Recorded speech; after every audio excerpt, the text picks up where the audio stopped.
Jamal stands at the front of the classroom, book in hand, voice steady as he reads the passage. His Nigerian accent colors every word, and for a moment he feels proud, until Ms. Whitman interrupts. Her tone is clipped, her correction sharp. It's pronounced Chinua Achebe, not how you said it. She doesn't look at him, just taps her pen on the desk, eyes already searching for the next mistake. The room feels colder. Jamal's cheeks burn, but he keeps his gaze forward, refusing to shrink. Around him, the class grows quiet. A few students exchange glances. One girl bites her lip. Another boy stifles a laugh behind his hand. Jamal's friend Aiden sits at the edge of his seat, jaw clenched, pencil snapping between his fingers. Ends. Whitman's voice fills the silence. Try again, Jamal. Slowly this time. Jamal repeats the author's name, his accent even more noticeable now. She sighs. Close enough. Next. The moment is over, but the sting lingers. Jamal's hands tremble as he lowers the book, his mother's words echoing in his mind. Your voice is your strength. But here, in this room, his voice feels like a target. He walks back to his seat, shoulders stiff, passing the respect poster on the wall. Its bright letters seem to mock him, promising something the room refuses to give. Aiden leans over, whispering, Don't let her get to you. Jamal doesn't answer, just nods, eyes fixed on the desk. The lesson moves on, but the air is thick. Every student feels it. Ms. Whitman calls on the next reader, her praise quick and easy this time. Jamal sits quietly, the weight of the moment pressing down, knowing this lesson was never just about literature. It was about who gets to belong and who is reminded they don't. Before the story continues, please let us know from where you are watching this video. Write your city or country in the comments below. Don't forget to subscribe and hit like if you believe in stories that challenge injustice. Your engagement gives power to voices that need to be heard. Jamal slips back into his seat, the sting of Ms. Whitman's correction still fresh. He glances up at the wall, where a bright poster reads, Diversity is our strength, its edges curling from age. The words feel empty, almost cruel, after what just happened. Around him, the classroom hums with the quiet shuffle of books, but every movement seems to echo the contradiction between what's preached and what's practiced. Aiden leans over, voice low. She acts like she cares, but you know she doesn't. Jamal gives a small nod, his eyes drifting to the respect poster above the whiteboard, its bold letters faded from years of sunlight but still impossible to miss. As the bell rings and students file out, Jamal lingers behind. He watches Ms. Whitman erase the board, her back turned, her authority unchallenged. The hallway outside is plastered with slogans, All are welcome, Speak your truth. But Jamal knows not every truth is heard. He steps into the corridor, passing a bulletin board where his debate team flyer is nearly hidden behind. Sports announcements. Aiden pulls the flyer to the front, pinning it over the others, a small act of defiance. People should see this, he mutters, glancing at Jamal for approval. Mr. Ellis, the janitor, sweeps the floor nearby, his eyes meeting Jamal's for a brief moment. There's understanding there, a silent acknowledgement of what's unspoken in these halls. Ms. Whitman's voice floats from the classroom, sharp as ever, calling out another student for a minor mistake. Jamal keeps moving, the poster's promises ringing hollow in his ears. He pauses at the water fountain, looking back once more at the words on the wall. They're meant to inspire, but today they only remind him of what's missing. The gap between the school's ideals and its reality has never felt wider. As Jamal settles into his chair, the classroom's energy shifts. The lesson continues, but a faint, uneasy tension lingers. Some students try to focus on their books, but their eyes keep darting to Jamal. A boy in the back row covers his mouth, hiding a grin, while a girl near the window fidgets with her bracelet, gaze fixed anywhere but the front. The air is thick with things left unsaid. Aiden, always Jamal's silent ally, taps his foot against the floor, his frustration barely contained. He shoots a warning glance at the boy in the back, but the message is lost in the shuffle of pages and whispered jokes. Ms. Whitman barely notices the ripple she's caused. She moves on, calling on Ethan to read next. Ethan stands, puffing out his chest, and exaggerates every word, earning a few quiet laughs. Jamal keeps his head down, pretending to take notes, but his mind races. The laughter isn't loud, but it cuts deeper because it's meant to be hidden. The shame isn't shouted. It's passed in glances, in the way some classmates avoid looking at him, while others seem to watch, waiting for a reaction. Aiden leans over, voice tight. "You okay?" Jamal nods, not trusting himself to speak. He feels the weight of every eye, the pressure to act like nothing happened. The teacher's authority remains untouched, her approval reserved for those who fit her mold. The lesson rolls forward, but the room is divided, those who laugh, those who shrink, and those who wish they could do more. By the time the bell rings, the damage is done. Jamal gathers his things slowly, waiting for the room to clear. The shame lingers, unspoken but heavy, a lesson learned not from the book, but from the shadows cast by those who choose to look away. The classroom empties, but Jamal lingers, stuffing his books into his backpack with careful, deliberate movements.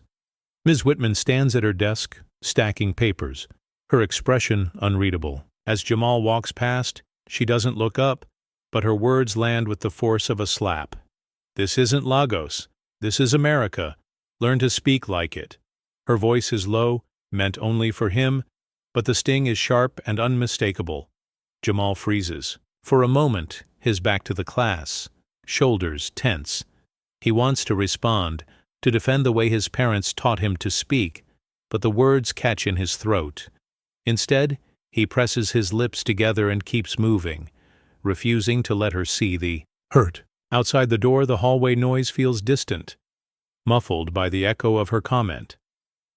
Aiden waits for him by the lockers, concern etched across his face. "What did she say?" he asks quietly.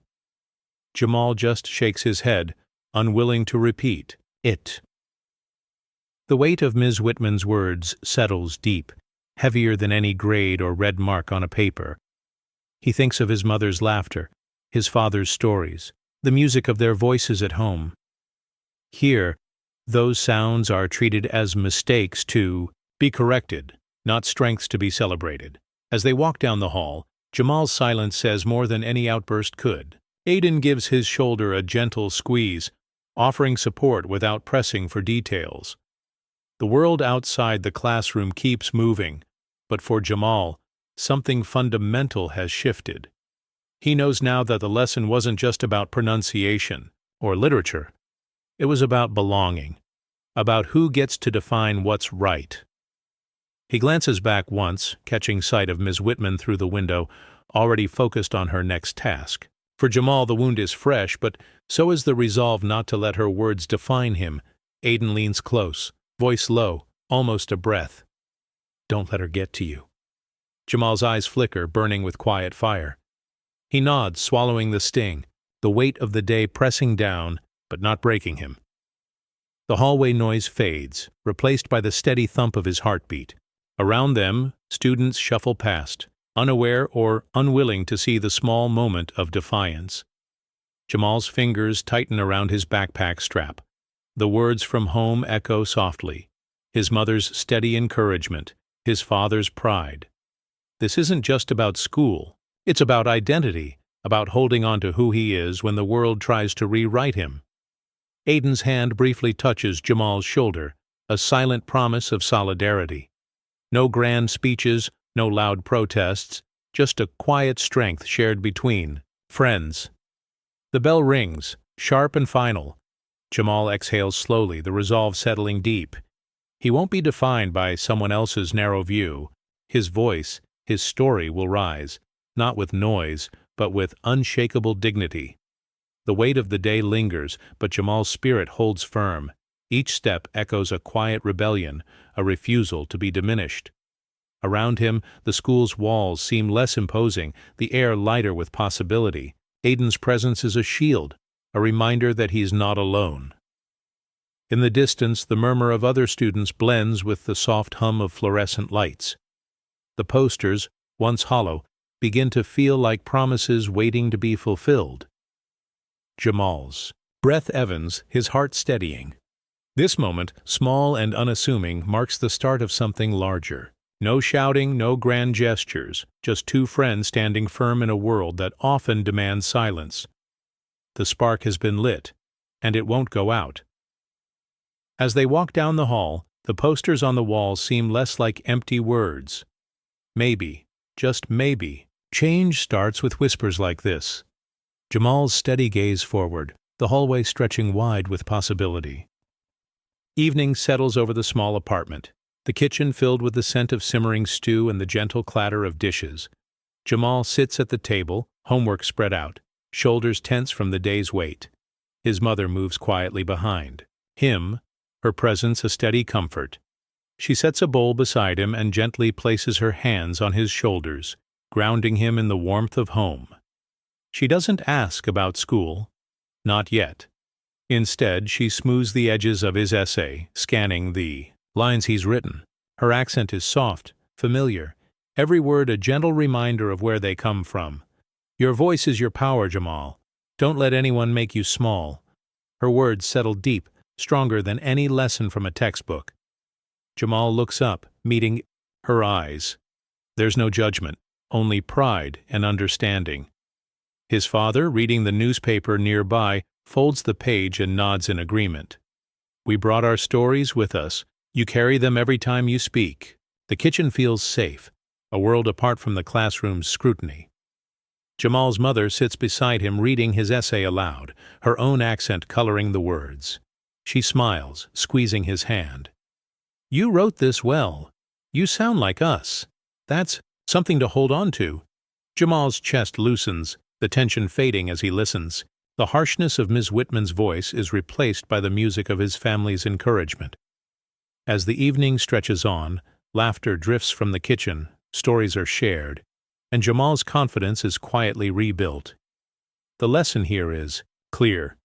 His voice, shaped by heritage and love, is not a weakness, but a gift. When he returns to school, he will carry this strength with him, a shield against whatever the world throws his way. A thin folder sits on the principal's desk, edges worn from years of quiet complaints. Ms. Whitman stands across from him, arms crossed, lips pressed into a thin line. The principal flips through the pages, notes from parents, a few from students, each one echoing the same concern. She's strict, but sometimes it feels personal. He clears his throat, not meeting her eyes. There's a pattern here, Carol. Some of these comments, they're not about teaching style. Ms. Whitman's jaw tightens. I expect excellence. I don't coddle. Her voice is steady, but her fingers drum the chair's arm, betraying a flicker of unease. The principal sets the folder aside, sighing. We've had this talk before. I need you to be careful. The board is watching. He gestures to the stack of parent emails, each one a reminder that her authority isn't as untouchable as it once was. She gathers her lesson plans, red pen poised, circling Jamal's name on the attendance sheet. Her smile is tight, more habit than warmth. In the hallway, two teachers pass by, their conversation faltering as they notice her. One offers a nod, the other looks away, pretending to check her phone. The staff room, once her domain, now feels colder, the air heavy with unspoken doubts. Back. In her classroom, Ms. Whitman straightens a pile of essays, her movements precise. She tells herself she's doing what's best for her students, but the words from the file linger.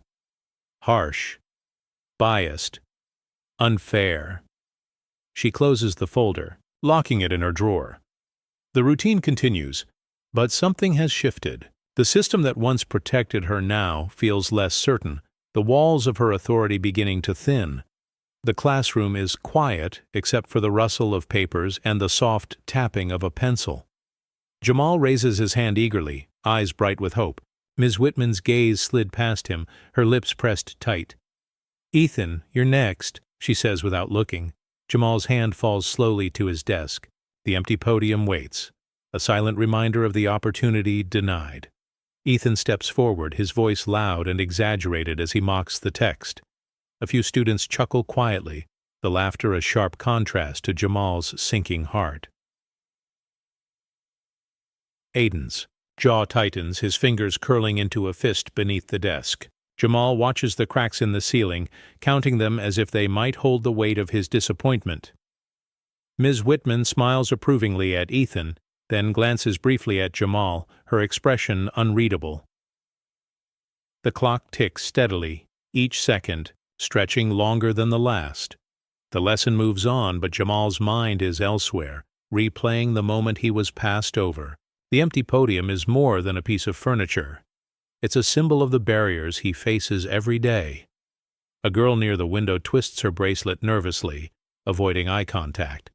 A boy doodles furiously, his pencil scratching the paper with frustration. The room is filled with unspoken tension, a quiet divide between those who see and those who look away. As the bell rings, Jamal gathers his things slowly, the weight of the day pressing down.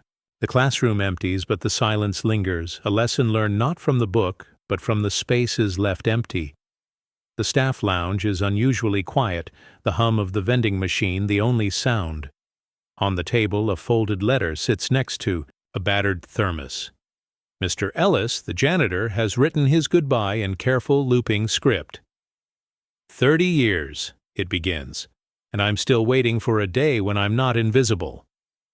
The words are raw, honest, and heavy with years of being overlooked. Ms. Whitman enters, glancing at the letter. She picks it up, skims the first lines, and lets out a short breath. "Drama," she mutters, tossing it aside as if it's nothing more than another piece of forgotten mail. The letter lands near the trash, but Jamal, walking past the open door, notices it. He pauses, curiosity drawing him in. He picks up the paper, reading the words slowly, feeling the weight of each sentence. Other teachers come and go, some casting quick glances at the letter, others pretending not to see it at all. One teacher, Mr. Lee, lingers a moment, his brow furrowed.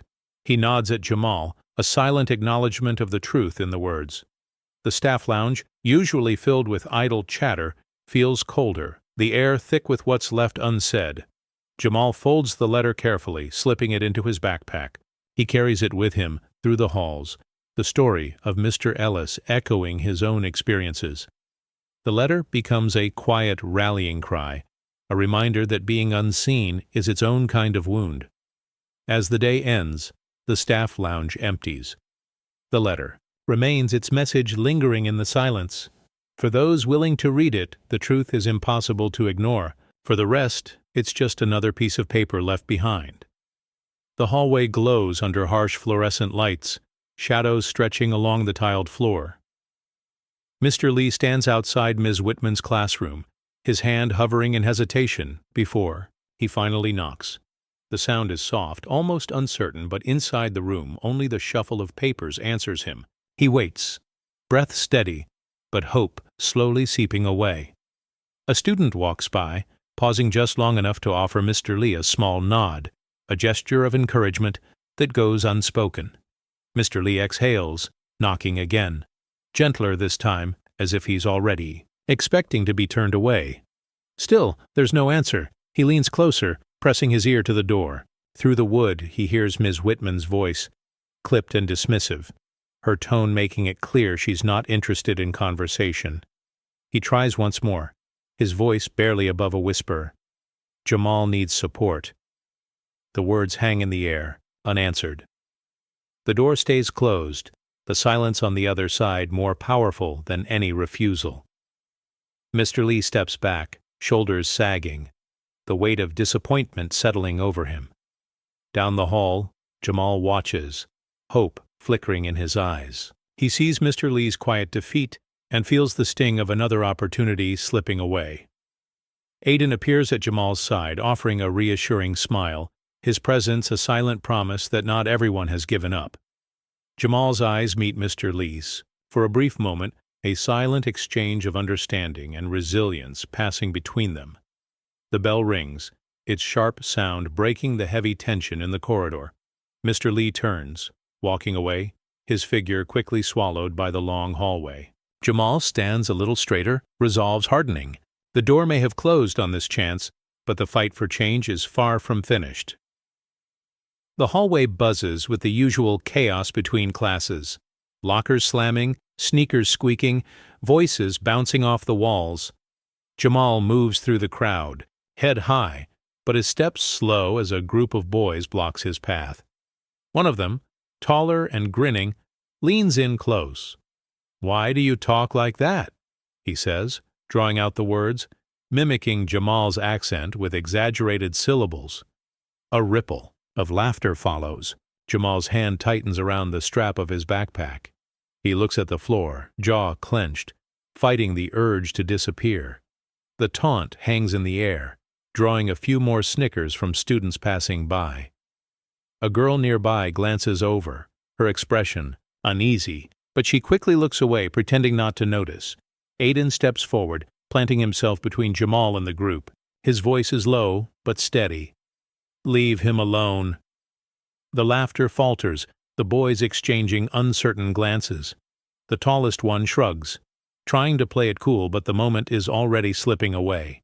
Jamal straightens, meeting the bullies' eyes. "Because it's who I am," he says, his tone calm, each word deliberate.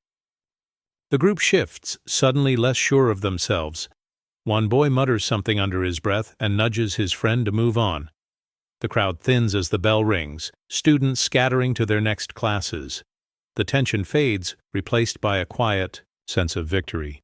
Aiden claps Jamal on the back, a silent show of support. Jamal breathes easier, the sting of the taunt giving way to something stronger: pride.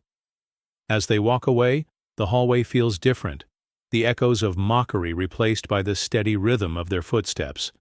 Jamal's voice, once a target, now feels like his shield. The auditorium is packed, the hum of restless students filling the air. Jamal sits near the back, hands folded tight in his lap. On stage, a teacher tries to quiet the crowd, but the noise swells, until a sudden commotion draws all eyes to the front. A girl stands alone, her voice trembling as she's mocked by a group of boys. The laughter is sharp, cutting through the room. Jamal feels the sting, not just for her but for himself. He glances at Aiden, who gives him a small nod. Without thinking, Jamal rises and makes his way to the stage. The room quiet, curiosity replacing chaos. He takes the microphone, his heart pounding so loud he's sure everyone can hear it. At first his words come slowly, his accent unmistakable. "You don't get to decide who belongs here," he says, voice steadying with each sentence. "We all have a story. We all have a voice." The microphone squeals with feedback, but Jamal doesn't flinch. He looks out at the sea of faces, some surprised, some uncomfortable, a few nodding in silent agreement. The teacher on stage steps back, giving Jamal space. The girl wipes her eyes, relief flickering across her face. Jamal continues, "I'm proud of where I come from. You should be too." His words hang in the air, filling the room with a new kind of silence, one that demands respect. A teacher in the front row pulls out her phone, recording the moment. The crowd is still, the usual chatter replaced by an unspoken understanding. When Jamal finishes, there's a pause, then a wave of applause that grows louder with each second. The laughter that started it all is gone, replaced by admiration. Jamal steps off the stage, shoulders back, the microphone's echo trailing behind him. For the first time, his voice feels like it belongs. That night, Jamal sits at his desk, the glow of his phone lighting up the room. Aiden's text pops up first. "Dude, you're everywhere." Jamal scrolls through his notifications, watching as the video from the assembly spreads across social media. The caption reads, "Let Jamal speak." Comments pour in, some from classmates, others from strangers who see themselves in his words.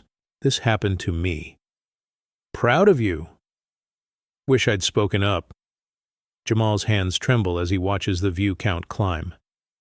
A teacher from another school shares the video, adding, "This is what courage looks like." The school's official account tries to keep up, posting a generic message about valuing all voices, but it's quickly drowned out by the stories flooding in. Students from other schools share their own experiences, the hashtag growing with every post. Ms. Whitman's name appears too, tagged in dozens of comments. Some defend her, but most demand accountability. Why does this keep happening? How many more Jamals are there? The principal's inbox fills with emails from parents and community members, each one more urgent than the last. Jamal's mother finds him awake, phone in hand. She sits beside him, pride shining in her eyes. "You spoke for more than just yourself tonight." Jamal nods, the reality settling in. He's not just a student anymore. He's become a voice for change, whether he meant to or not. As midnight approaches, the hashtag trends citywide. Jamal sets his phone down, exhaustion mixing with a sense of hope. The world feels bigger, the possibilities wider. For the first time, he believes his story might actually matter. The night is quiet, but the impact of his words is just beginning to ripple out. Morning brings a new storm. Screenshots of staff emails circulate through group chats and social feeds. Jamal's name appears in the subject lines, highlighted and underlined. One message stands out: Ms. Whitman's words, typed in bold. Jamal's accent is distracting. He's not leadership material. The phrase spreads quickly, taped to lockers, printed on flyers, shared in whispers between classes. Students gather in clusters, reading the emails aloud. Some shake their heads in disbelief, others grow angry. Aiden tapes a copy to the classroom, Badur, his hand steady, his face set with determination. "People need to see this," he says quietly. The hallway hums with a new energy, the usual routine disrupted by the truth now out in the open. Teachers pass by, some pausing to read, others hurrying past with tight expressions. Mr. Lee lingers, eyes scanning the page before he looks up at Jamal with a nod of respect. The staff room is tense, conversation stilted, the weight of exposure settling over everyone.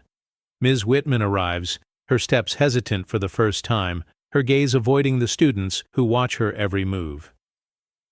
Jamal stands by his locker, surrounded by classmates who once ignored him. Now they offer words of support, some awkward, some genuine. "You didn't deserve that. We've got your back."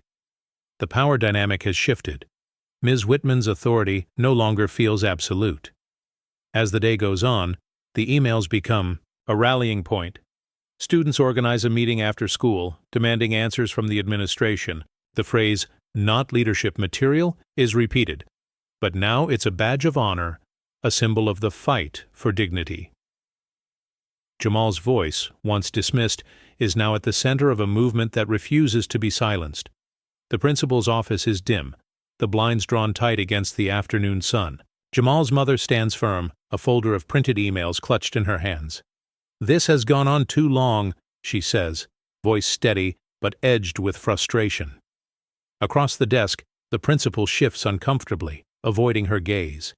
He clears, his throat choosing his words carefully. "We have procedures to follow.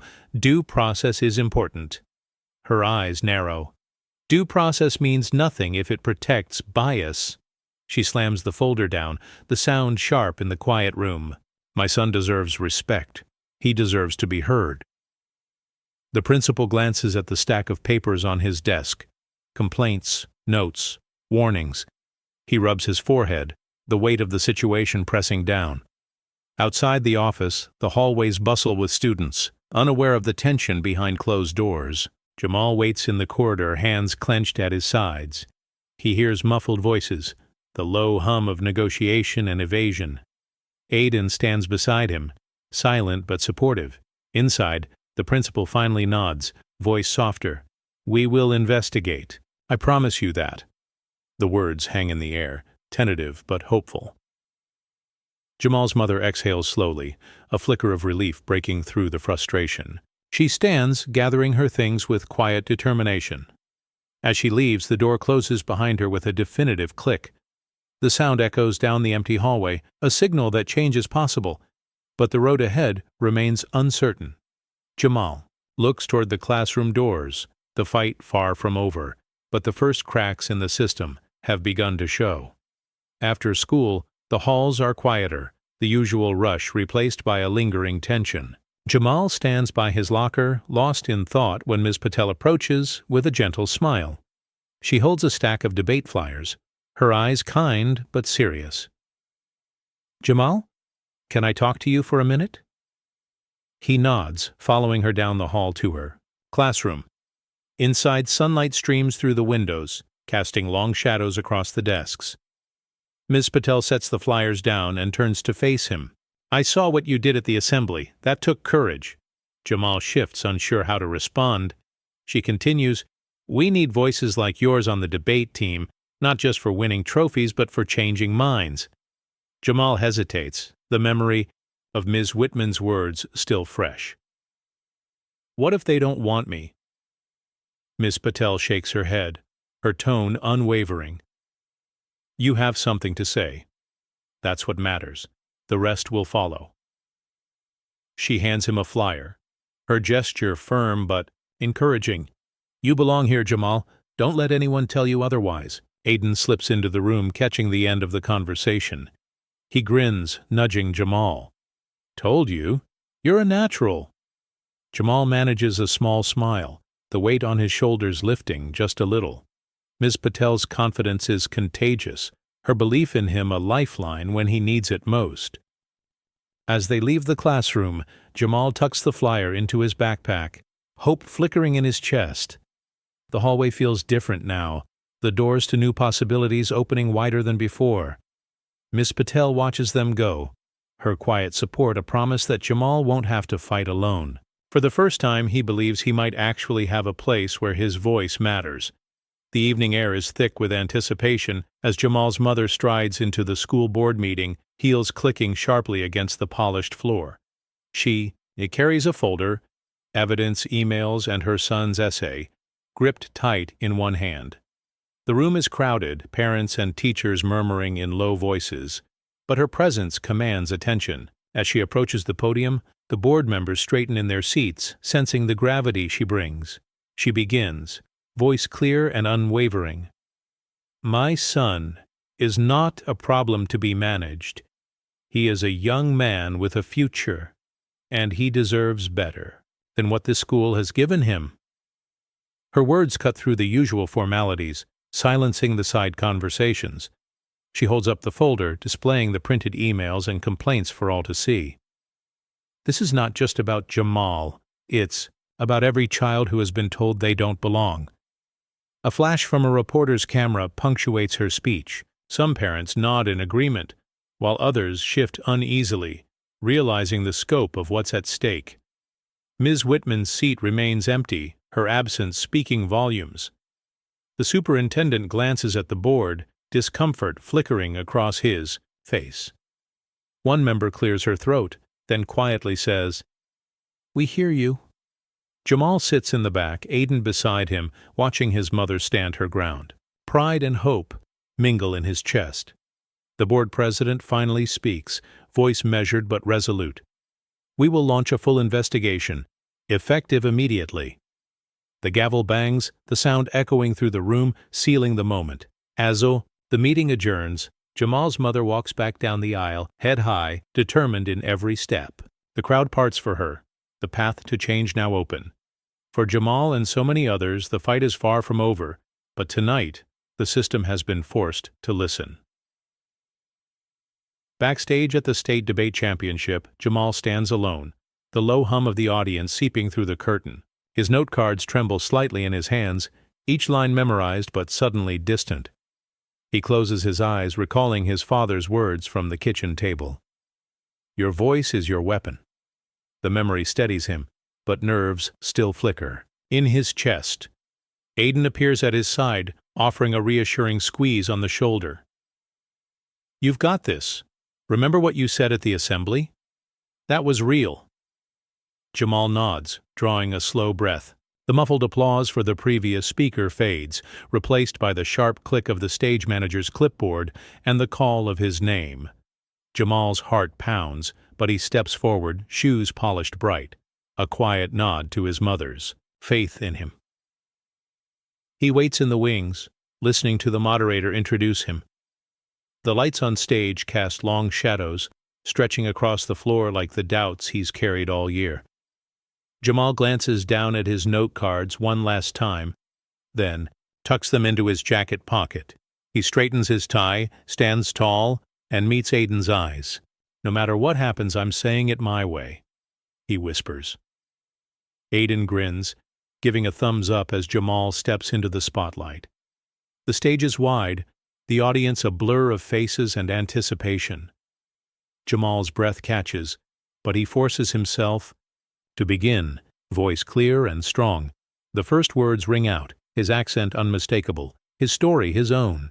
The room was quiet, every ear tuned to him. As he speaks, the nerves don't vanish, but they become part of his rhythm. Each sentence lands with intention, every pause filled with meaning. Jamal's voice, shaped by every lesson and every wound, finally takes center stage, unapologetic and unafraid. In the audience, Ms. Whitman sits rigid, her hands clasped tightly in her lap. She leans toward the teacher beside her, voice barely above a whisper. "He'll freeze. Just watch." Her lips curl into a tight, practiced smile, but her eyes flicker with something less certain. The teacher next to her shifts in his seat, glancing at Ms. Whitman, then back at the stage. He doesn't reply, but the doubt in the air is palpable. Jamal stands at the podium, feeling the weight of every gaze. The lights are hot, the silence thick. He catches a glimpse of Ms. Whitman in the crowd, her expression unreadable, but he knows exactly what she's expecting. For a split second, Jamal's confidence wavers. His fingers tighten around the edges of the podium, knuckles pale. Aiden sits in the front row, meeting Jamal's eyes with a steady nod. "You've got this," he mouths, barely moving his lips. The encouragement is quiet but powerful, a lifeline in a sea of scrutiny. Jamal inhales, letting the noise of the room fade into the background. Ms. Whitman's colleague clears his throat, shifting again. He watches Jamal, searching for a sign of collapse, but finds only determination. Jamal's first words come out slow, but his accent is clear, his message unwavering. The audience leans in, drawn by the strength in his voice. Ms. Whitman's smile falters. She glances down at her program, fingers tapping a nervous rhythm. The teacher beside her finally whispers, "He's not freezing." Ms. Whitman doesn't answer, her jaw set, her certainty slipping away. Jamal continues, each sentence building on the last, his confidence growing with every line. The room is silent, not with expectation of failure, but with the realization that something powerful is unfolding. The prophecy of collapse dissolves, replaced by the undeniable presence of Jamal's voice. The auditorium is hushed, the spotlight sharp and unforgiving. Jamal steps up to the microphone, his note cards folded neatly in his hand. His Nigerian accent rings clear, not a trace of apology in his voice. "Good evening," he begins, voice steady despite the weight of expectation. The first words echo. Through the room, a quiet defiance. Jamal's accent is not a flaw but a shield, a declaration of identity.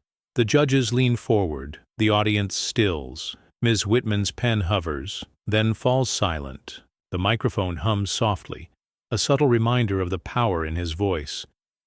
Jamal's hands move with purpose, gestures measured but confident. Each argument lands with precision, his tone calm but firm. The room feels the shift, the old assumptions, cracking beneath the weight of truth. Faces in the crowd soften, some nodding, others caught off guard by the strength behind the accent. Aiden watches from the wings, his eyes bright with pride. Jamal's voice carries not just words, but the stories of those who came before him, the resilience of a heritage that refuses to be erased. The microphone's echo is a call to listen, to understand. As Jamal concludes, his final words hang in the air. My voice is my story. I will not apologize for it. The silence that follows is thick, charged with respect and revelation. The judges exchange glances, the verdict unspoken but clear. Miss Whitman's face tightens, a subtle twitch betraying her unease. The power dynamic has shifted, quietly but irrevocably. Jamal steps back, shoulders squared, the spotlight fading but his presence lingering. The room breathes differently now, changed by the courage of a voice that refused to be silenced. A hush settles over the auditorium as Jamal's words fade, leaving a charged stillness behind. In the front row, a black judge dabs her eyes, moved by the honesty in Jamal's voice. A parent in the middle section shifts in his seat, discomfort flickering across his face as old assumptions are quietly challenged. Teenagers in the back, who moments ago whispered and scrolled through their phones, now lean forward, caught by something they didn't expect to feel. The judges exchange glances, silent but meaningful, their pens forgotten on the table. Ms. Whitman sits rigid, her fingers twisting a program in her lap, the paper creasing under the pressure. The teacher beside her glances over, uncertainty written in the furrow of his brow. He whispers, "He's got them listening." But Ms. Whitman doesn't respond, her gaze fixed straight ahead. Aiden, standing just off stage, watches the crowd, his chest swelling with pride. He catches Jamal's eye and gives a small, encouraging nod. The connection is brief but strong, a reminder that this moment is bigger than either of them. As Jamal continues, the ripple in the audience grows. A girl near the aisle wipes a tear, while a boy at the end of the row sits up straighter, his attention fully captured. The usual boundaries, age, background, expectation, blur and dissolve. For a moment, everyone in the room is united by the power of Jamal's story. The silence is no longer tense but reverent, an unspoken acknowledgement of something important unfolding. The old order, once so certain, feels fragile now. The room is different, lighter, more open, ready for change. Jamal's voice has done what no rule or lesson ever could. It has made them all listen. Jamal stands tall at the podium, the final, note card trembling slightly in his hand. He scans the faces in the audience, judges, teachers, classmates, parents, each one waiting for his last words. The room is so quiet he can hear his own breath. He lets the moment stretch, refusing to rush what matters most. He looks down, then back up, voice clear and unwavering. My voice is my story. You don't have to sound like everyone else to matter. The words are simple, but they land with the force of a truth too long denied. For a heartbeat, no one moves. The tension that's built all evening breaks, replaced by a heavy stillness that feels almost sacred. Aiden, watching from the wings, exhales slowly, pride shining in his eyes. The black judge nods, her expression softening. Even students who once mocked Jamal now sit frozen, the weight of his message sinking in. Ms. Whitman's hands tighten around her program, knuckles pale, her face unreadable as she stares straight ahead. The silence lingers, powerful and unbroken, until a single clap echoes from the back of the room. It's joined by another, then another, until the auditorium erupts in applause. The sound is thunderous, a wave of recognition and respect. Jamal stands motionless for a moment, letting it wash over him, his heart pounding with relief and pride. He steps away from the podium, shoulders relaxed, the pressure finally lifting. The judges exchange glances, some smiling, others simply nodding in approval. Jamal's words hang in the air, impossible to ignore, a quiet revolution that leaves the room changed. As the applause fades, Jamal finds Aiden in the crowd. Their eyes meet, and in that silent exchange, Jamal knows his story has finally been heard. As the applause rolls through the auditorium, Ms. Whitman sits frozen in her seat. Her fingers grip the program so tightly it creases and tears at the edge. She forces her lips into a thin line, but a small twitch at the corner betrays her. The teacher beside her glances over, noticing the tremor in her hand as she reaches for her coffee cup. The liquid inside sloshes, nearly spilling onto her lap. She tries to steady herself, but her breath comes shallow, her posture rigid. The students around her are on their feet now, some cheering, others wiping away tears. Ms. Whitman's gaze darts from face to face, searching for something familiar, but the room feels foreign, her control slipping away with every clap. The principal, seated a few rows ahead, turns to catch her eye. His look is unreadable, but there's no comfort in it. The teacher on her other side shifts uncomfortably, folding his arms and looking down at his shoes. No one offers her reassurance. Ms. Whitman's jaw clenches as she tries to regain composure. She adjusts her scarf, fingers fumbling with the knot, the school pin glinting under the lights. For years, that pin meant authority, respect, certainty. Now it feels heavy, almost mocking. A student passes by, offering Jamal a high five as he exits the stage. Ms. Whitman's eyes follow Jamal, her expression tight, a flicker of something like regret crossing her face. She lifts her coffee cup again, but her hand shakes, and she sets it down quickly, afraid someone will notice. The applause fades, replaced by a low hum of conversation and excitement. Ms. Whitman remains seated, her mask of confidence cracked, the room moving on without her. For the first time she feels the true cost of holding power through fear, and the ache of watching it slip away. The judges sit in a row, their faces thoughtful, pens poised above their score sheets. The applause slowly fades, replaced by the soft sound of papers shuffling and chairs shifting. The head judge, a woman with silver hair and kind eyes, removes her glasses and sets them carefully on the table. She glances at her fellow judges, each one nodding in silent agreement. One judge, a younger man with a sharp suit, taps his pen twice before setting it down. Another, a woman with a stack of notes, closes her folder and folds her hands. The tension in the room dissolves, replaced by a sense of certainty that ripples through the panel. The head judge leans forward, her voice clear but gentle. "Thank you, Jamal. That was extraordinary." Jamal stands near the edge of the stage, waiting, his hands clasped tightly behind his back. He meets the head judge's gaze, drawing strength from her steady nod. The other judges echo her gesture, their approval quiet but unmistakable. In the audience, students whisper, the excitement building as the verdict becomes clear. Ms. Whitman watches from her seat, her posture stiff, eyes fixed on the judges.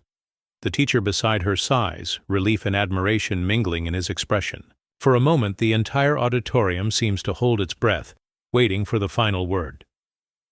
The head judge lifts the trophy, its crystal edges catching the light and scattering it across the stage. She announces the winner, Jamal's name ringing. Out, met by a renewed wave of applause. The trophy is placed in Jamal's hands, its weight grounding him in the reality of his achievement. As Jamal raises the trophy, the judges nod once more, their verdict a quiet affirmation of all he has overcome. The room is changed, the old order, replaced by something new, earned, not given. The moment Jamal lifts the trophy, the auditorium erupts. Cheers crash against the walls, rising above the steady hum of applause. Students leap from their seats, some shouting his name, others wiping away tears. The energy is electric, raw, unfiltered joy sweeping through the crowd. Dozens of phones shoot up, screens glowing as classmates scramble to capture the moment. Aiden rushes to the edge of the stage, arms wide, pride written across his face. "You did it, man!" he shouts, voice breaking with emotion.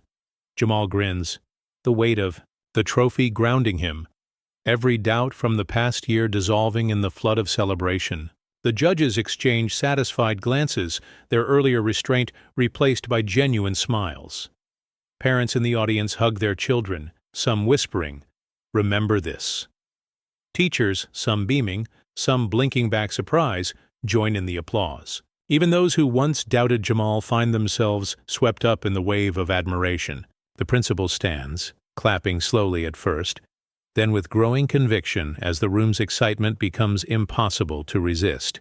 Ms. Whitman, still seated, is hemmed in by the crowd. Her chair scrapes against the floor as she tries to stand, but students surge around her, blocking her path. She sits back down, isolated in a sea of celebration, her authority drowned out by the voices of those she once overlooked. Jamal's mother pushes through the crowd, tears streaming down her cheeks. She hugs her son tightly, whispering, "I knew you could." Jamal closes his eyes, letting the moment wash over him, a lifetime of struggle transformed into triumph. As the cheers echo and the flashes from phones light up the stage, Jamal stands, tall, trophy in hand, his story now impossible to ignore. The room is forever changed, united by the courage of one voice. As the crowd thins and the buzz of celebration lingers, Ms. Whitman stands awkwardly near the exit, clutching her purse. Parents and teachers stream past, their faces bright with excitement. A woman in a floral dress stops beside her, offering a polite smile.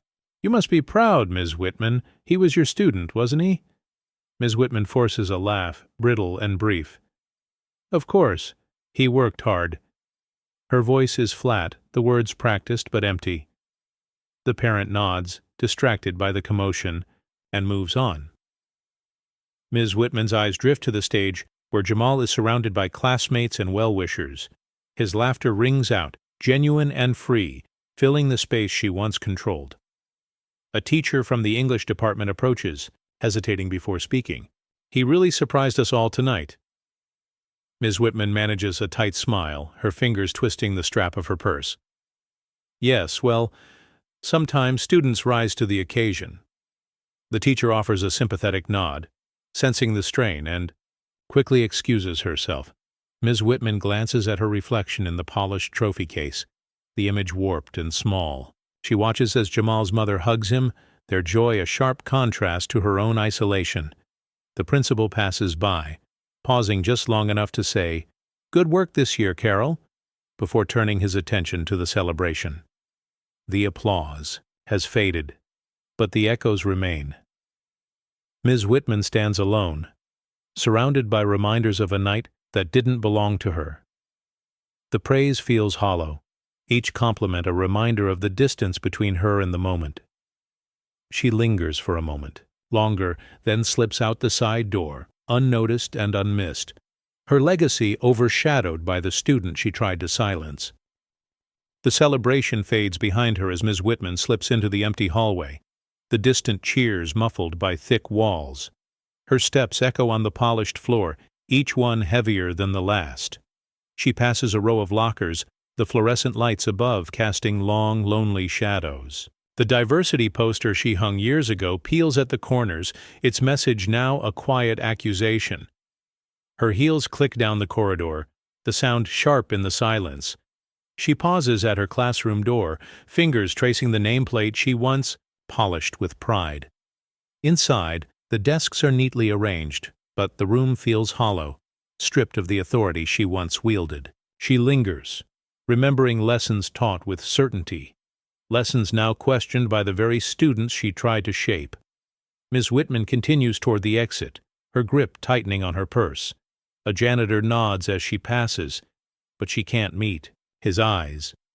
Outside, rain begins to fall, tapping softly against the windows. She fumbles with her keys, hands trembling, dropping them once, then twice, before finally unlocking her car. Sitting behind the wheel, she stares at her reflection in the rearview mirror. The cheers from the auditorium drift faintly through the glass, a reminder of the celebration she watched from the sidelines. She starts the engine, headlights illuminating the empty parking lot. For the first time, she feels the true weight of being left behind, not by policy or procedure, but by the people whose respect she thought she'd earned. As she drives away, the school recedes in the rain-soaked darkness. The empty seat beside her is a mirror of the emptiness she carries. Now, the night is quiet, but the lesson is clear. Power built on fear and exclusion leaves nothing but silence in its wake. The teacher's lounge is quieter than usual, the morning sunlight casting pale rectangles across the floor. Ms. Whitman sits at the end of the table, her coffee cooling, untouched. Around her, colleagues speak in lowered voices, their words cautious, glances flickering in her direction. The air is thick with something unspoken, curiosity, discomfort, maybe even relief. A new teacher, still clutching her lesson planner, leans toward a veteran across the table. "Did you see the debate last night?" she asks, voice barely above a whisper. The older teacher nods, eyes darting to Ms. Whitman before replying. "He was incredible. I've never seen the room so moved." The conversation pauses as Ms. Whitman shifts in her seat, the scrape of her chair loud in the hush. Mr. Lee enters, offering a polite nod to everyone. He pours himself coffee, then sits near the window, his presence a quiet reminder of the changes rippling through the school. "Students are still talking about it," he says, not looking at Ms. Whitman but making sure she hears. "They're proud of him. It's different this morning." Someone else adds, "Maybe it's time we rethink how we do things." The words hang in the air, not directed at anyone, but everyone feels their weight. Ms. Whitman stares at her lesson plans, the pages suddenly irrelevant, her authority eroded by the gentle tide of collective doubt. A teacher at the far end of the table clears her throat, shifting the conversation to grading deadlines. But the mood has changed. The usual camaraderie is gone, replaced by a new, uneasy honesty. Ms. Whitman gathers her things, her movements careful, deliberate. As she leaves, the whispers resume.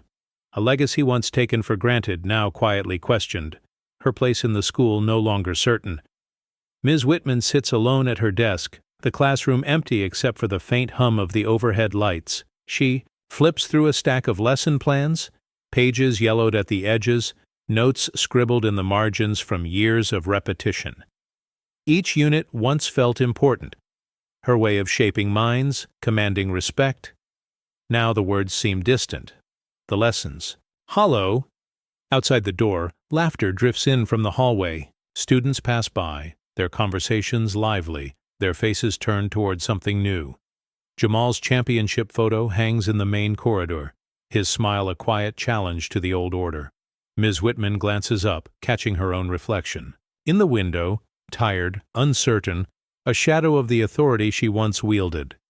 She tries to focus, red pen poised above a stack of essays. But her mind wanders, replaying moments from the debate, the applause, the way her colleagues looked at her differently this morning. The classroom, once her kingdom, feels smaller now.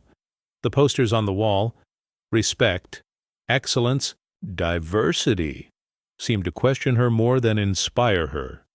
A student knocks hesitantly, peeking in to ask about a missed assignment. Ms. Whitman offers a polite answer, her voice softer than usual.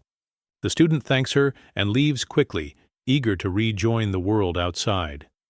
Ms. Whitman watches the door swing shut, the quiet settling in again. She gathers her lesson plans, stacking them neatly, but leaves them untouched on the corner of her desk. The authority she once carried so easily now feels like a memory, fading into the quiet corners of a room that no longer belongs to her. The school moves forward, and Ms. Whitman sits in the stillness, realizing that influence isn't something you can hold on to forever. The school hallways pulse with new energy, the morning sun catching on fresh posters that celebrate culture, language, and individuality. Jamal's championship photo is front and center on the main bulletin board, surrounded by student artwork and handwritten notes. Your voice matters. Proud to be me. The old rules of who fits in and who stands out are quietly dissolving. Groups of students gather in clusters, sharing stories in their own accents, some bold, some hesitant, all genuine. Where there was once teasing, there's now curiosity. A girl from the sophomore class reads a poem in Spanish to her friends, her words met with applause instead of ridicule. In another corner, a boy from the debate team tells Jamal, "You made it easier for all of us." Jamal smiles, feeling the shift not just in words, but in the way people look at each other. Open, interested, respectful. Teachers walk the halls, pausing to listen, their faces reflecting a mix of surprise and admiration. Even those who once clung to tradition find themselves drawn into the new atmosphere. Mr. Lee leads a lunchtime discussion on heritage and belonging, students from every background joining in, eager to contribute. The sense of division that once defined the school is giving way to something more hopeful. Ms. Whitman passes by, unnoticed at first, her presence no longer commanding the same attention. She watches as students gather around Jamal, their laughter and conversation filling the space she used to control. The posters she once hung now have meaning, their messages finally coming to life. In these hallways, stories are no longer hidden or suppressed. Accents are celebrated, differences embraced. The school is changing, not through grand announcements, but through everyday moments of acceptance and pride. Jamal walks with confidence, knowing his journey has helped open the door for others. Ms. Patel stands at the front of the English department meeting, her presence calm but commanding. She greets each teacher by name, her voice warm, her eyes attentive. The agenda is different this year: inclusion, student voice, and curriculum that reflects every background. The shift is subtle but unmistakable. Gone are the days of rigid rules and one-size-fits-all lessons. She opens the floor for ideas, encouraging teachers to share stories from their classrooms. Mr. Lee speaks up first, describing how students now bring their own experiences into discussions. Another teacher, usually reserved, mentions a project where students interviewed family members about their roots. The room feels lighter, the conversation genuine, teachers leaning in instead of retreating. Ms. Patel listens, jotting notes, nodding encouragement. Every student needs to see themselves in what we teach, she says, her tone gentle but firm. She introduces new books for the curriculum, voices from around the world, authors with names once mispronounced or dismissed. The staff responds, with cautious optimism, some excited, others hesitant, but willing to try. In the hallway, word spreads quickly. Students talk about the changes, curious about the new faces and stories they'll encounter in class. Jamal hears his name mentioned, younger students looking up to him as proof that things really can change. Ms. Patel's door stays open between periods, students and staff alike stopping by to ask questions or just share a thought. Ms. Whitman's absence at the meeting is noted but not discussed. Her influence has faded, replaced by Ms. Patel's steady leadership. The department feels transformed, not by force, but by the quiet revolution of listening, adapting, and honoring every voice. As the meeting ends, teachers leave with fresh ideas and a sense of purpose. Ms. Patel lingers, looking over the empty chairs, quietly proud of the new direction. The revolution is quiet, but it's real, and it's just beginning. Mr. Lee's office is brighter these days, the door always open and the shelves lined with books from every corner of the world. Students drift in between classes, some seeking advice, others just looking for a place where they can breathe. The room hums with laughter and quiet conversation, a stark contrast to the hushed uncertainty that once filled the halls. A sophomore sits across from Mr. Lee, sharing worries about fitting in. He listens, nodding, then offers a story from his own childhood, how he struggled with his accent, how he learned to see it as a strength. The student's shoulders relax, a small smile breaking through. "Thanks, Mr. Lee. I needed that." Another student, inspired by Jamal's debate victory, asks about joining the team. Mr. Lee encourages her, promising to help her prepare. Word spreads quickly. Students who once felt invisible now feel welcome. Mr. Lee leads a workshop on cultural understanding, the room packed with teachers and students eager to learn. He shares practical strategies, but more importantly, he listens, inviting others to share their experiences, their challenges, their hopes. Teachers begin to adopt his approach, asking questions, making space for stories that were once overlooked. The school's atmosphere shifts, empathy and curiosity replacing old habits of judgment. Ms. Patel stops by after school, thanking Mr. Lee for his influence. "You've changed the way we see our students," she says, her gratitude sincere.